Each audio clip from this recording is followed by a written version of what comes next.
സ്വന്തം വീടും പരിസരവും വൃത്തിയാക്കാൻ പോലും പണം കൊടുത്ത് ആളെ വെക്കുന്ന ഒരു കാലത്ത് വ്യത്യസ്തനാകുന്നു ഒരു മനുഷ്യൻ. തിരുവനന്തപുരം വെട്ടുകാട് സ്വദേശി റിജു സൈനുദ്ദീനാണ് കുട്ടികളുടെ ഗ്രൗണ്ട് ഒറ്റയ്ക്ക് വൃത്തിയാക്കി മാതൃകയായത്. പലരുടെയും പരിഹാസങ്ങളിൽ തളരാതെയാണ് റിജുവിൻ്റെ ഈ പ്രവർത്തനം.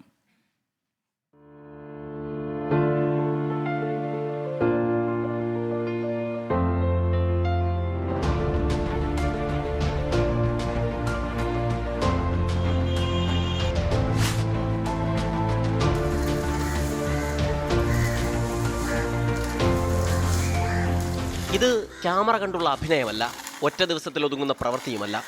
തിരുവനന്തപുരം വെട്ടുകാട് സ്കൂൾ ഗ്രൗണ്ടിൽ എല്ലാ ഞായറാഴ്ചയും റിജു സൈനുദ്ദീൻ ഹാജരുണ്ടാവും. കുട്ടികളുടെ കളിസ്ഥലം ഒറ്റയ്ക്കിങ്ങനെ വൃത്തിയാക്കും. സ്വകാര്യ സ്ഥാപനത്തിൽ രാത്രി വൈകിയും ജോലിയുണ്ട്. എങ്കിലും വിശ്രമിക്കാൻ കിട്ടുന്ന ഞായർ സ്വന്തം കാര്യത്തിന് മാറ്റിവെക്കാൻ മനസ്സില്ല. ഈ ഉദ്യമം തുടങ്ങുന്നത് 1.5 വർഷം മുൻപാണ്. ഇവിടെയുള്ള സെന്റ് മേരീസ് ക്രിക്കറ്റ് അക്കാദമിയിൽ മകൾ നദാ ഫാത്തിമ പരിശീലനത്തിന് ചേർന്നതിന് പിന്നാലെ പരിഹാസങ്ങളൊക്കെ ഉണ്ടായിരുന്നു. ഒന്നും റിജു കാര്യമാക്കുന്നില്ല. ഇത് വീഡിയോസ് കണ്ടിട്ട് കുറച്ച് ആൾക്കാരെ വിളിച്ചിട്ട് നെഗറ്റീവായിട്ട് സംസാരിച്ചിട്ടുണ്ട്, കളിയാക്കുന്ന സംസാരിച്ചിട്ടുണ്ട്.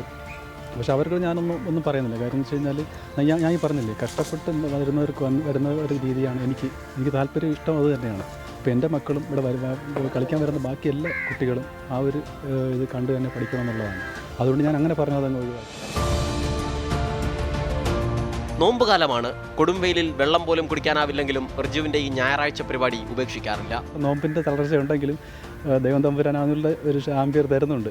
ബാക്കിയുള്ള കാര്യങ്ങളൊക്കെ പിന്നെയാണ്. ഇപ്പോൾ വേറെ കുഴപ്പമൊന്നുമില്ല. നല്ല രീതിയിൽ തന്നെ എല്ലാ ആഴ്ചയും ഒന്ന് ക്ലീൻ ചെയ്യാൻ പറ്റുന്നുണ്ട്. വളരെ സന്തോഷമാണ് കാര്യത്തിൽ. ഈ നോമ്പുള്ള സമയത്ത് പോലും അദ്ദേഹം നോമ്പ് പിടിച്ചിട്ടാണ് വന്ന് ഇങ്ങനെയുള്ള കാര്യങ്ങളൊക്കെ ചെയ്യുന്നത്. ഇത്രയും ചൂടുള്ള സമയത്ത് അത് ഒരിക്കലും അദ്ദേഹം മുടക്കിയിട്ടില്ല. ഞായറാഴ്ച ദിവസം കൊണ്ട് അദ്ദേഹം വന്ന് ഇവിടെ വന്ന് കംപ്ലീറ്റ് ക്ലീൻ ചെയ്താണ് പോകുന്നത്. കുട്ടികളും പരിശീലകരും ഒക്കെ ഹാപ്പി. പണ്ട് കളിക്കാൻ വല്ലാതെ പ്രയാസപ്പെട്ട ഇടം നിരന്തര പരിശ്രമത്തിലൂടെ വൃത്തിയുള്ള ഗ്രൗണ്ടായതിന് പിന്നിൽ റിജു സൈനുദ്ദീൻ്റെ അധ്വാനവും കാരണമായിട്ടുണ്ട്.